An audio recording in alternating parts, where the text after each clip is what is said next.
लोकसभा के स्पीकर के साथ हमारा बैठक हुआ और एक चिट्ठी हम लोगों ने 14 तारीख को अध्यक्ष जी के पास जमा किया था।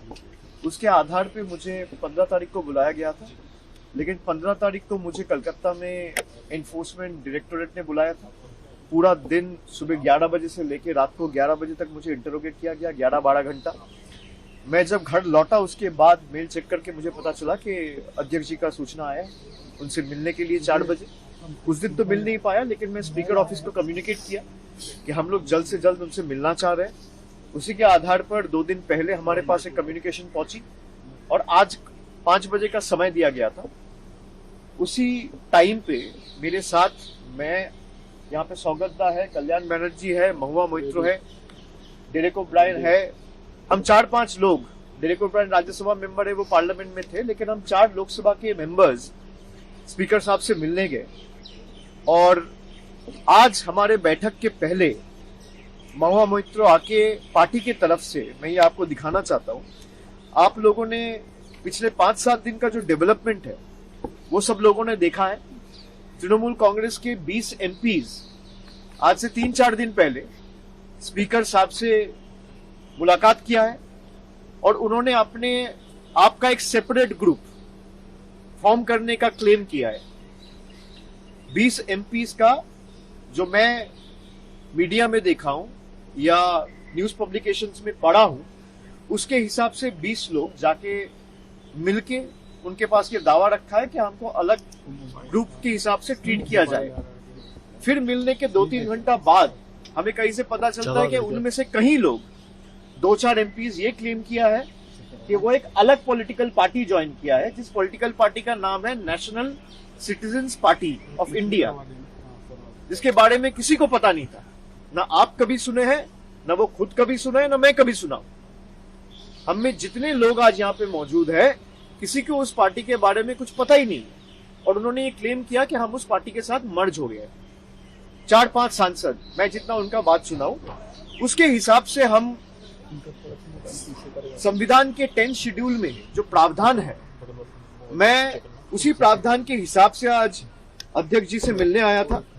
और वहां पे साफ साफ लिखा हुआ है, जो डिस्क्वालिफिकेशन या ग्राउंड ऑफ डिफेक्शन है, कि आप अगर यहाँ पे 10th शेड्यूल में 2A में आप अगर देखेंगे, साफ लिखा हुआ है कि मैं वॉलंटरीली अगर पार्टी का मेंबरशिप छोड़ता हूं तो that is one of the grounds for my disqualification from the house.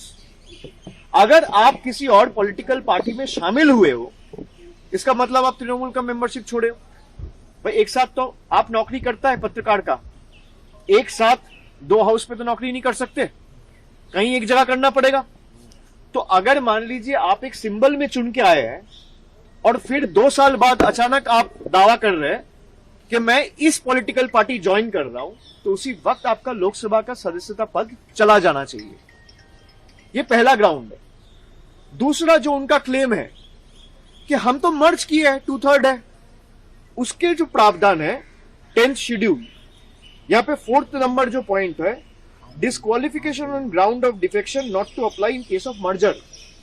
यहां पे साफ लिखा हुआ है मर्जर तभी माना जाएगा जब 2/3 of the political party merges into another political party, not just the legislative party. इसका मतलब अगर दल, पार्टी, ममता बनर्जी पार्टी के जितने भी कमिटी मेंबर्स है उसका 2/3, including the national working committee, the state committee, the frontal committee, पूरा तृणमूल कांग्रेस का जितना भी पदाधिकारी है, उनका 2/3 अगर मर्ज करता है एक पॉलिटिकल पार्टी में, तो उसको मर्जर कहलाया जाता है।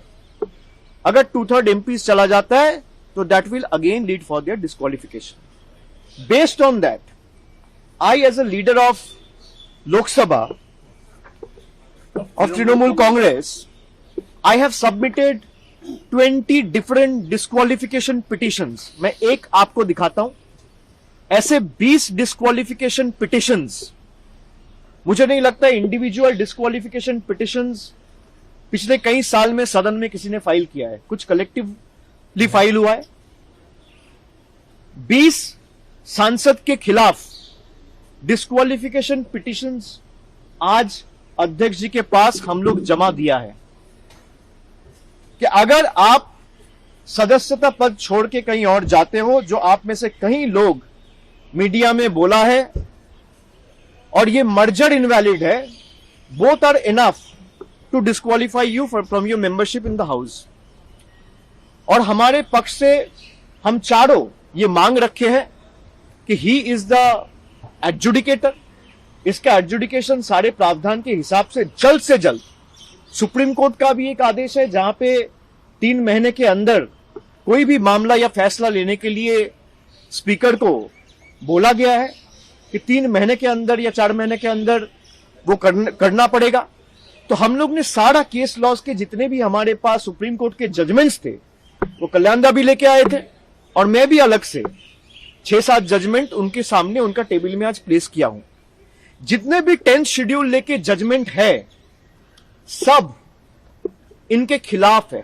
जो ये सेपरेट ग्रुप वाली ये ग्रुप क्लेम कर रहा है कि हमारे सिटिंग अरेंजमेंट अलग हो, हमारे लिए चीजें अलग हो, हमको अलग ट्रीट किया जाए, हमारे में से किसी को लोकसभा लीडर चुना जाए, हमारे में से किसी को चीफ व्हिप चुना जाए, हमारे में से किसी को डेप्यूटी लीडर चुना जाए, ये हो ही नहीं सकता। सबसे पहले आप डिस्क्वालीफाई होंगे।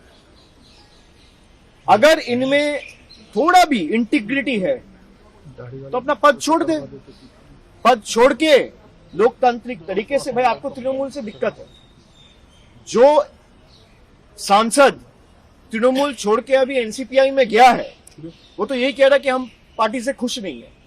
भाई तो अपना पद छोड़ दीजिए, कोई मना नहीं है, कोई रोक के नहीं रखा है।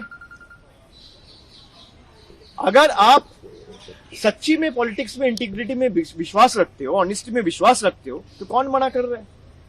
आप छोड़ दीजिए, चुनाव होगा, आप बीजेपी का टिकट में, एनसीपीआई का टिकट में, कांग्रेस का टिकट में, तृणमूल का टिकट में या सीपीएम का टिकट में लड़ा जाएगा।